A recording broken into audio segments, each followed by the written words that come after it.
Hello everyone. Today I will tell you the story after the battle we lost. My company also had some casualties, but the number of troops was still strong enough. The other two companies suffered many casualties. The next day, the unit consolidated its formation. My company was assigned the task of advancing so that the transport force could retrieve the wounded and dead. That night, Company Commander Bobby gathered everyone and assigned very specific tasks to each squad. That is, my company had to go deep into that mound.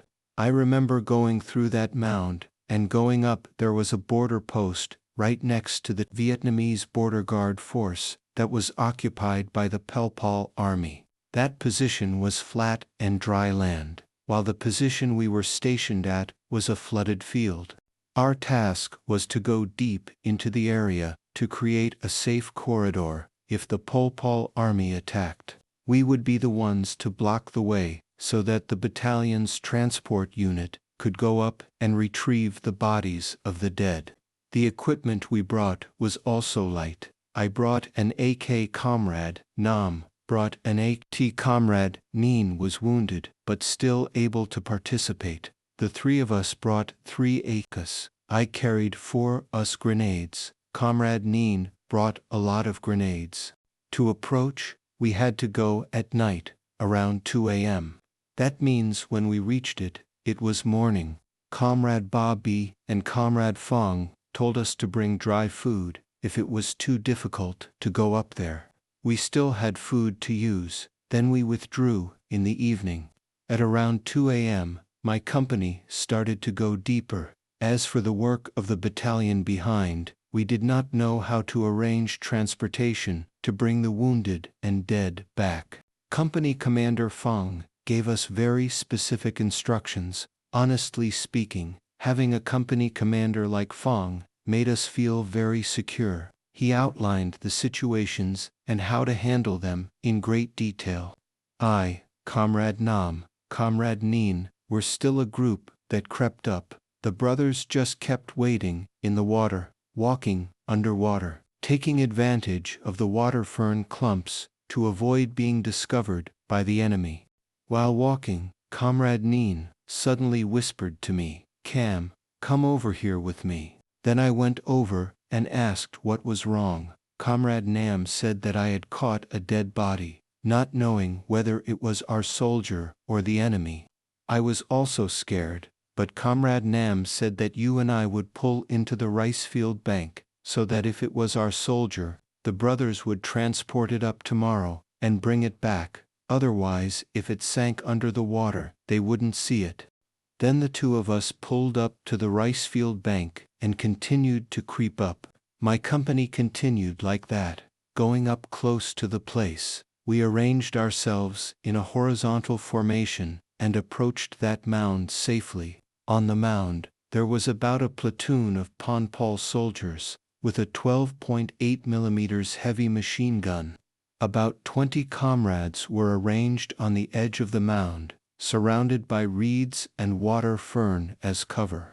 Deputy Company Commander B ordered us to crawl up and open fire if we saw an enemy post. When we crawled up to the spot, I raised my head and saw the enemy fortifications. There was a 12.8 mm heavy machine gun and a Z-shaped bunker next to it. At the same time as we were crawling up, the transport soldiers also came up to retrieve the dead. By dawn, we were exposed.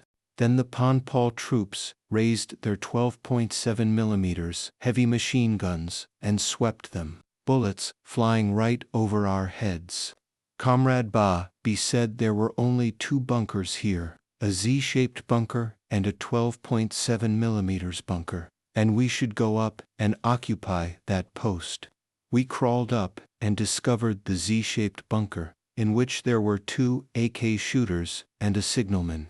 Comrade Neen told us to throw grenades now, then jump into his bunker and shoot. At the same time, the 3 of us threw grenades into the Z-shaped bunker. After 3 grenade explosions, I shouted to charge and jumped into the bunker. I saw 2 men dead on the spot and 1 wounded. We continued to jump into the bunker of the 12.7mm machine gun, and we controlled and captured them alive.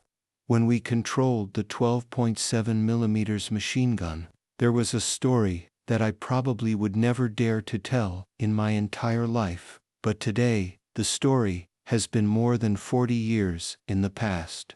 I would like to tell you, comrades, who were digging the 12.7mm machine gun, like this. In the bunker, there were 3 PolPot girls chained to the gun's legs. Next to the 12.7mm gun, there was a box of grenades, still intact. When I got there, I heard the girls speaking Vietnamese, meaning the PolPot soldiers spoke Vietnamese. They were white, had shoulder-length hair, wore black clothes, and had scarves around their necks. Later, when questioned, they said they were from Tay Binh province, Vietnam. When the PolPot army attacked Vietnam, they captured these 3 women. I don't know how they were trained to fight back against Vietnam. When asked why they were locked into the gun, it was locked by 3 PolPot soldiers in the bunker next to them. When they turned to the Z-shaped bunker, the signal soldier was only injured.